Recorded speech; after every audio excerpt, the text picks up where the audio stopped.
আমরা যখন এ আওয়াজ তুললাম, জাতি জানতে চায় ওই সমঝোতার মধ্যে রাজনীতির ময়দান এখন উত্তপ্ত, তবে লড়াইটা এবার রাজপথের চেয়ে বেশি আদর্শের।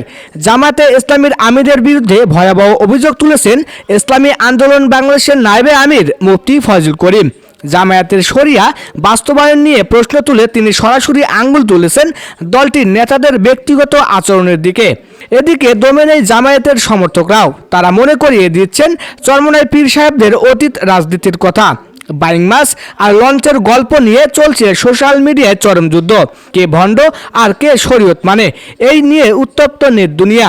বিস্তারিত থাকছে আমাদের আজকের বিশেষ প্রতিবেদনে। দর্শক, সম্প্রতি এক জনসভায় জামায়াতে ইসলামের আদর্শিক ভিত নাড়িয়ে দিয়েছেন মুফতি ফয়জুল করিম। সরাসরি জামায়াতের আমিরকে লক্ষ্য করে তিনি প্রশ্ন করেন, যারা নিজেরা শরীয়ত মানে না তারা কিভাবে দেশে শরিয়া কায়েম করবেন? ফয়জুল করিমের দাবি, জামায়াতের নেতারা নারী কর্মীদের নিয়ে মিছিলে যান এবং বেপর্দা নারীদের সাথে খোলামেলা ছবি তোলেন ও চলাফেরা করেন। তিনি কঠোর ভাষায় বলেন, জামায়াত শরিয়া বাস্তবায়ন কেমনে করবে? তারা তো নিজেই শরীয়ত অনুযায়ী চলে না। তার এই বক্তব্য ইসলামিক ঘরানার মানুষের মধ্যে মুহূর্তে আগুনের মতো ছড়িয়ে পড়ে। প্রশ্ন ওঠে, তবে কি জামায়াত কেবল কৌশলী রাজনীতি করতে গিয়ে ইসলামের মূল বিধানগুলো শিথিল করে দিচ্ছে? তবে মুফতি ফয়জুল করিমের এই আক্রমণ মুখ বুজে সহ্য করেনি জামায়াতের সমর্থকরাও। সামাজিক যোগাযোগ মাধ্যমে তারা রীতিমতো তথ্য উপাত্ত নিয়ে ঝাঁপিয়ে পড়েছেন চরমনাই পীরের বিরুদ্ধে।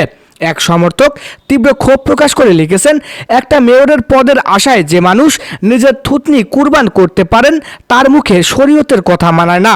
অন্য এক সমর্থক লিখেছেন, আপনাদের শরীয়ত আমরা জানি, বাইং মাছ আর লঞ্চের আজগুবি গল্প শুনিয়ে মুরিদদের বোকা বানানোই আপনাদের কাজ। জামায়াত কর্মীদের দাবি, 100 আসন দিলে জামায়াত তাদের কাছে জান্নাতি দল হয়ে যেত। কেবল রাজনৈতিকভাবে সুবিধা করতে না পেরেই তারা এখন ইসলামের দোহাই দিয়ে জামায়াতকে আক্রমণ করছে। জামায়াত সমর্থকদের মতে এটা ভণ্ডামির চরম সীমা। রাজনৈতিক বিশ্লেষকরা বলছেন, এই সংঘাত কেবল পর্দার বিধান বা শরীয়ত নিয়ে নয়, এর পেছনে রয়েছে গভীর রাজনৈতিক স্বার্থ।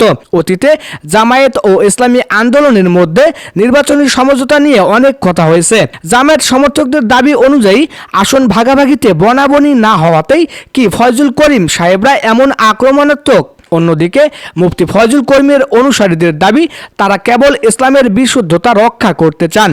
কিন্তু প্রশ্ন থেকেই যায়, এই দুই ইসলামী শক্তির অনৈক্য কি সাধারণ মানুষের কাছে ইসলামের ভাবমূর্তি ক্ষুণ্ণ করছে না? জামায়াতের আমিরকে নিয়ে ফয়জুল করিমের অভিযোগ এবং জামায়াত সমর্থকদের পাল্টা জবাব, কার কথা আপনার কাছে বেশি যৌক্তিক মনে হয়? আসলেই কি ইসলামের দোহাই দিয়ে একে অপরকে ছোট করা হচ্ছে? আপনাদের মতামত আমাদের কমেন্ট বক্সে জানান। ইসলামী রাজনীতির গভীরের খবর এবং সকল আপডেট পেতে আমাদের সাথেই থাকুন। ধন্যবাদ।